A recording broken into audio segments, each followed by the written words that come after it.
বন্ধুরা, তো দেখো আজকে করব চাল কুমড়ো। চাল কুমড়োটা পেকে গেছিলো, তা গাছ থেকে পড়ে গেছে, তা আমি রান্না করব এখন। তো দেখো এখানে আমি তেলটাও গরম করে দিয়েছি। আমি কিভাবে রান্নাটা করছি দেখো। তো দিয়ে দেবো সর্ষে, দুটো শুকনো লঙ্কা ফোড়নে দিয়েছি। এখন দিয়ে দেবো চাল কুমড়োটা।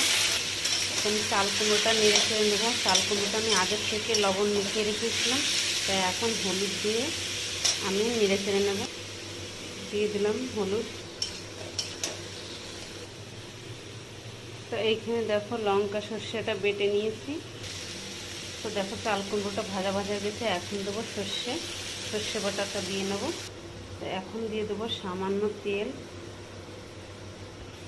দিয়ে দিচ্ছি স্বাদ মতো চিনি, স্বাদ মতো লবণ। তো চাল কুমড়োটা রান্না হয়ে গেছে। তো দেখো আমার রান্না এমনিও হয়ে গেছে সকালবেলা করে। আজকে আমি এক জায়গায় একটা কাজের জন্য যাব, তা আসতে দেরি হয়ে যাবে, তার